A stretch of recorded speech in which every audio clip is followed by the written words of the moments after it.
स्वागत है आपका हमारे YouTube चैनल पर।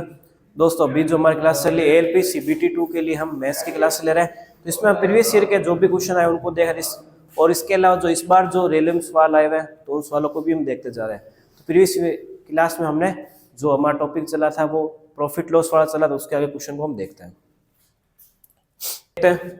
अब देखते हैं क्वेश्चन। ये क्वेश्चन दोस्तों आपका रेलवे जेईई में इस बार पूछा गया 2024 में। क्वेश्चन क्या है? एक व्यापारी 35% लाभ पर आटा बेचने का दावा करता है।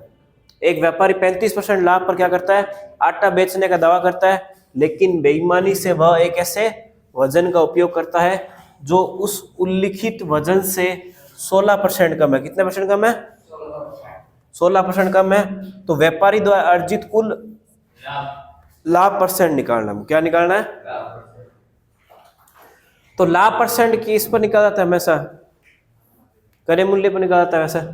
तो 35% लाभ है तो इसको कैसे लिख सकते हैं हम? 135 बटा 100। 35% लाभ को क्या लिखते हैं? 135 बटा 100। 35% लाभ को क्या लिखते हैं? 135 बटा 100। अब क्या बोला है कि 16% कम है, जो उस उल्लेखित वजन से 16% कम है। तो हमको सबसे पहले भाई ये जो हमको दे रखा है 16% कम है, तो पहले हमको क्रय मूल्य तो निकालना पड़ेगा ना। क्रय मूल्य थोड़ा ना पता है, तो इसको हम क्या लिखेंगे? 100 बटा 16% कम कितना होगा? 100 में 16 कम किया कितना आएगा? 84। कितना आएगा? तो इसको काट दिया इसको, तो कितना आएगा? 135 बटा 84। इसको हम काटना चाहे तो काट सकते हैं। कैसे काटेंगे बताओ? 3 से काटा कितनी बार कटेगा? 4 बार। 3 5 15। 3 से काटा 3 दूनी 6, 3 8 24। और कटता है क्या? 45 और 28 का अंतर आता है। तो 45 और 28 का अंतर बताइए कितने का होता है? बताए तो कितना आएगा? यहाँ पर 17 आएगा। कितना आएगा? 17 बटा 28 आपका क्रय मूल्य इंटू में 100। ठीक है, 17 बटा 28 इंटू 100। तो इसका आंसर कितना आएगा? 60.71। इसका ऑप्शन में आपको दिया हुआ है 61 लगभग, तो आपका आंसर 61 लगभग में, तो ये आपका करेक्ट आंसर है। ठीक है, 60.71 आता है, लेकिन आंसर कितना? 61। ऑप्शन में 61 62 63 कुछ इस करके दिए हुए हैं, जो उसमें एग्जाम में दिए थे ऑप्शन 61 62 63, तो लगभग पूर्णांक में इसको निकालना था। ठीक है ना, तो हमारा आंसर कितना है? 60.71। तो समझ में आया सबको? पहले तो हमको क्या पता होना चाहिए? क्रय मूल्य पता होना चाहिए। तो क्रय मूल्य कैसे निकाला? 100 बटा 84 से, है ना। उसके बाद 35% का लाभ यानी 135 बटा 100, इसको काटा कितना आएगा? 45 बटा 28। इनका अंतर कितना आएगा? 17 बटा 28 इंटू 100। 17 बटा 28 इंटू 100 काटेंगे, इसको कितना आएगा? डिवाइड करेंगे 60.71, यानी लगभग 61% के लगभग आंसर इसका आएगा। समझ में आ गई बात सबको? क्वेश्चन सबको क्लियर होगा उम्मीद है। अब देखते हैं नेक्स्ट टाइप के सवाल को। एक व्यक्ति ने एक वस्तु को इसके अंकित मूल्य पर पहले D% की छूट और फिर उतने ही समतुल्य रुपए में एक और छूट देकर कितने रुपए में बेचा? 481 रुपए में बेचा। कितने में बेचा है? 481 रुपए में बेचा है। यदि वस्तु का अंकित मूल्य कितना रुपए? 1924 रुपए है, तो डी का मान बताना है। जो दी गई छूट है वो हमको बतानी है। क्वेश्चन आपका रेलवे जेईई में पूछा गया है 2024 में, ये भी। ठीक है, तो इस तरह के सवाल कैसे किया जाए? तो हमको ऐसे समझना है कि वस्तु का अंकित मूल्य आपको दे रखा है, कितने रुपए दिए? 1924 रुपए। कितने दिए? जो हम डिस्काउंट देते हैं वो किस पर देते हैं? अंकित मूल्य पर ही देते हैं, यानी MRP पर देते हैं। ठीक है, तो हमारी MRP कितनी है वस्तु की? 1924 रुपए है। ठीक है, 1924 रुपए MRP है, तो वस्तु पे आपकी वस्तु बेची कितने में आपने? 481 में। कितने में बेची? तो आप ऐसे समझ लीजिए कि ये आपका अब क्या बन चुका है? सेलिंग कॉस्ट प्राइस, यानी क्रय मूल्य आपका ये बन चुका है, और ये आप क्या बन चुका है? विक्रय मूल्य। ठीक है, तो अब इन दोनों का आप अंतर निकाल दीजिए कि जैसे समझ लीजिए कि 1924 में चीज खरीदी और 481 में बेच दी, तो लॉस हुआ। कितने का हुआ लॉस? इसका अंतर बताइए कितने का? 1443 का। 1443 का अंतर किस पर आएगा? 1924 पर। इंटू 100 करोगे तो कितना आएगा? इसको जब डिवाइड करेंगे कितना आएगा? 75% है। कितना आएगा? 75%। अब हमको आगे क्या बोला गया है, आ जाओ, हमको आगे क्या बोला गया है कि 75% जो इसमें क्या बोला है, छूट दी है, छूट एक और छूट दी है, तो दो छूट कुल मिला के देते हैं। तो 75 का 2 आधा कर दीजिए, कितना आएगा 37.5। तो इस तरह के दो छूट देते हैं तो 37.5 हो जाएगा। समझ में आई बात? तो ये हमारा करेक्ट आंसर है। उम्मीद है सबको समझ में आएगा, ठीक है? कोई दिक्कत समझ परेशानी बताओ, दोबारा एक्सप्लेन कर देता हूँ। देखिए, जैसे समझ लीजिए वस्तु की एमआरपी कितनी थी, 1924 रुपए थी, कितनी थी? अब 1924 रुपए की वस्तु को आपने कितने पे बेचा है? 1924 रुपए वस्तु को आपने कितने बेचा है? यहाँ पर देखिए लिखा हुआ है 481 में बेचा है। यानी कोई वस्तु पर आपने कितनी बार छूट दी होगी कि वो वस्तु 481 में बिकी, तो वो उस छूट का ही मान हमको निकालना है, उस डिस्काउंट का ही मान हमको निकालना है। कैसे निकालेंगे? इसको समझ लेते हैं, इसकी एमआरपी या कॉस्ट प्राइस। 1924 की वस्तु कितने में था? 481 में, तो अंतर कितने का? 1443 का अंतर किस पर? 1924 पे इंटू 100 निकाले कितने का? 75%। ये 75% तो छूट आपकी क्या होगी? ओवरऑल छूट है, ओवरऑल छूट है ये 75%। यानी हमको एक छूट निकालनी है, ये ओवरऑल छूट है आपकी, टोटल मिला के ओवरऑल निकालनी है, ओवरऑल दी हुई है आपको, एक छूट निकालनी कितनी आएगी? 75/2 यानी 37.5 आ जाएगा। तो उम्मीद है सबको समझ में आएगा, ठीक है? बताओ, ठीक है? दो छूट का मान है ये 75, ठीक है? दो छूट का मान 75 है, एक की वैल्यू बतानी है तो अपने कितना आएगा? 37.5। समझ में आ गया? दो छूट दिए ना, दो बार छूट दिए, तब कितना है वैल्यू इसकी? 481 यही है। तो हमने ये दो छूट का मान निकाला 75%, एक का कितना आएगा? 37.5, क्योंकि पूछा क्या गया है? इस डी का ही मान पूछा गया है। किसका? इस डी % का मान। समझ में आ गई बात सबको? ठीक है, कोई दिक्कत समस्या परेशानी इस सवाल बताइए, नहीं है? चलिए आगे बढ़ते हैं। देखिए उसी पैटर्न का सेम सवाल है, उसी पैटर्न का सेम सवाल। देखिए अब ये भी क्वेश्चन वापस CBT 2 में नेक्स्ट जो शिफ्ट थी उसमें रिपीट हुआ है, ठीक है?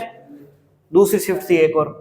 तो एक व्यक्ति ने एक वस्तु को इसके अंकित मूल्य पर पहले D% की छूट और फिर उतने ही समतुल्य रुपए में एक और छूट देकर 360 में बेचा। यदि वस्तु का अंकित मूल्य कितने रुपए? 2250 रुपए। कितने रुपए? 2250 रुपए। कितने रुपए? अरे आवाज क्यों आ रही है? 2250 रुपए है, तो डी का मान बताना है। कितना बताना है? डी का मान।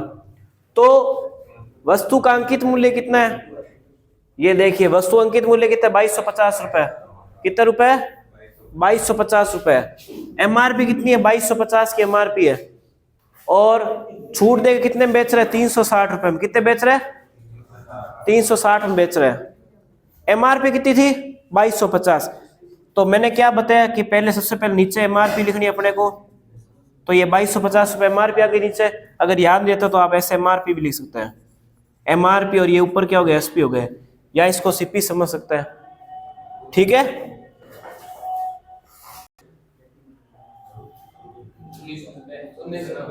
1990 डाटा याद रखना, हाँ 1890। उसी पैटर्न का सेम सवाल देखिए। तो एमआरपी हमारी वस्तु कितनी है? 2250 रुपए, और छूट देके कितने रुपए में बेचा है? 360। कितने में बेचा है? अब आप ये समझ लीजिए कि एमआरपी वस्तु की 2250 थी और बेचा कितने में इसको? 360 में। 2250 की वस्तु थी और 360 में आपने इसको बेचा है। तो आपने छूट कितने % की दी बताइए मुझे? अंतर कितने का आएगा इसके बीच का? 1890 का अंतर आएगा, ठीक है? 1890 का अंतर आएगा किसके ऊपर? 2250 के ऊपर। 2250 के ऊपर इंटू 100। इसको आप सोल्व करो, कितना आएगा? 84। कितना आएगा? 84 आएगा। अब क्या बोल रहा है कि डी का मान निकालना है। दो बार छूट दी है यानी बटा 2 हो जाएगा, तो कितना आएगा? 42। तो डी का मान कितना आ जाएगा? 42 इज द करेक्ट आंसर। समझ गए? इस तरीके से इस सवाल को करना है। पहले आपको क्या निकलना है? नीचे एमआरपी, फिर वस्तु का विक्रय मूल्य 360, अंतर निकालना है 1890 का।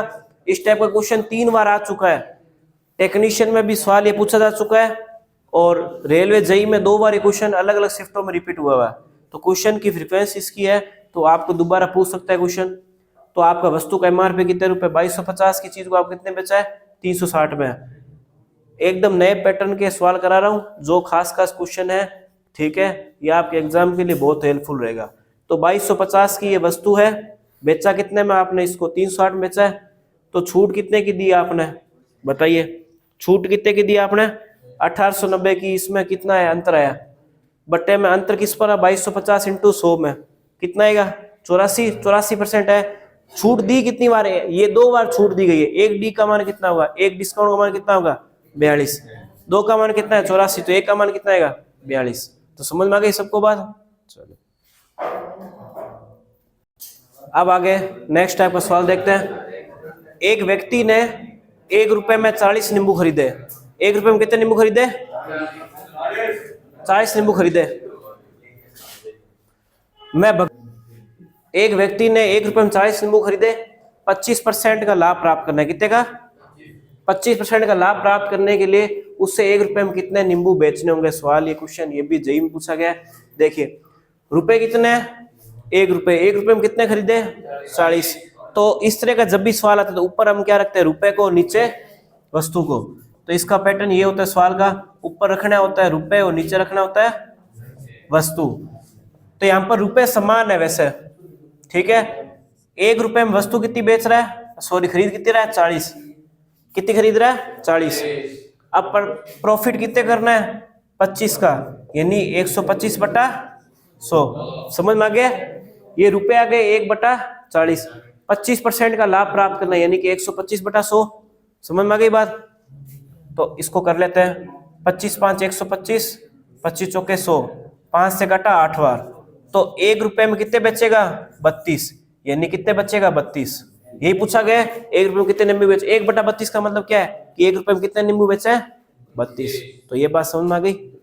ठीक है, उतार लीजिए इसको। अब देखते हैं नेक्स्ट क्वेश्चन। एक विक्रेता 60% लाभ पर, पहले हमने क्वेश्चन वो देखा जो रेलवे CBT 2 में जेईई में आया था, सॉरी जेईई में आया था। तो अब यही क्वेश्चन NTPC में इस टाइप का थोड़ा सा घुमा के पूछा गया है, ठीक है, CBT 2022 में। तो क्वेश्चन रिपीटेड होता है, ठीक है, थोड़ा सा उसमें बदलाव करके। तो एक विक्रेता 60% के लाभ पर 3 रुपए में कितने नींबू बेचता है? 15। 3 रुपए में 15 नींबू बेचता है। उसने 1 रुपए में कितने नींबू खरीदे थे? ये क्वेश्चन काफी सालों से पूछा जा रहा है, तो इसका ये क्वेश्चन कोई नया टाइप का नहीं है, ठीक है। फिर भी क्वेश्चन आया हुआ तो हम कर लेते हैं। अच्छा मुझे एक बात बताओ, पहले वाला सवाल जो मैंने कराया था उसमें क्या था? आपको विक्रय मूल्य पूछा गया, कितने नींबू बेचने चाहिए। इसमें क्या पूछा गया? कितने नींबू खरीदे गए। देखिए कितने नींबू खरीदे गए थे, ये आपको पूछा गया था। तो हमको पहले वाला सवाल बेचा गया था वो निकालना था। इसमें क्या पूछा गया? खरीदा गया। तो प्रॉफिट कितने का है? 60% का है। तो यहाँ पर सबसे पहले ऊपर क्या रखते हैं? रुपए, और नीचे वस्तु। तो 3 रुपए में कितने बेचता है? 15 नींबू बेचता है। अच्छा इंटू, फिर क्या बोला है? 60% का प्रॉफिट है। तो 60% का प्रॉफिट है। अगर यहाँ पर बेचा गया मूल्य निकालना तो हम क्या लिखते हैं? 160 बटा 100। क्या लिखते हैं? 160 बटा 100। लेकिन हमको निकालना क्या है? खरीदा गया मूल्य। तो हम क्या लिखेंगे? 100 बटा 160, ठीक है। अब इसको काट लो। 4 से काटा 25 बार, 4 से काटा 40 बार, 5 से काटा 5 बार, 5 से काटा 8 बार, ठीक है। और 5 से काटा इसको 3 बार। कितना आ रहा है आंसर बताइए? 3 से 3 कट जाएगा। तो 1 रुपए में कितने नींबू आएंगे? 8। 1 रुपए में 8 नींबू खरीदे गए थे, ये आपसे पूछा गया था। समझ में आ गई सबको बात?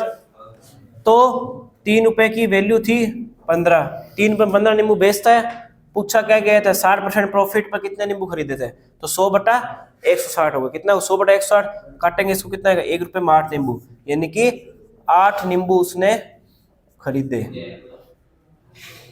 ठीक है। समझ में आ गई बात? चलिए अब देखते हैं दोस्तों क्वेश्चन नेक्स्ट टाइप का। एक विक्रेता ने 10 रुपए में 6 की दर से केले खरीदे और 6 रुपए में 4 की दर से बेचे। खरीदे किस दर से? 10 रुपए में 6 की दर से केले खरीदे और 6 में 4 की दर से बेचे। तो लाभ या हानि परसेंट हमको निकालना है, ठीक है। खरीदे किसने? इसने 10 रुपए में 6 की दर से खरीदे और 6 में 4 की दर से बेचे। तो हमको लाभ या हानि परसेंट निकालना है। देखिए सबसे पहले हम क्या लिखते हैं, एसपी ऊपर नीचे क्या लिखते हैं, सीपी। यानी एसपी यानी विक्रय मूल्य और सीपी यानी क्रय मूल्य। तो एसपी को हम ऊपर रखते हैं। अच्छा, तो ऊपर हमेशा क्या लिखा जाता है, रुपए। ऊपर हमेशा रुपए लिखते हैं और नीचे वस्तु लिखते हैं। भाई ऊपर हमेशा क्या लिखते हैं हम, रुपए, और नीचे क्या लिखते हैं, वस्तु। यहाँ पे भी क्या रखेंगे, ऊपर रुपए नीचे वस्तु रखते हैं।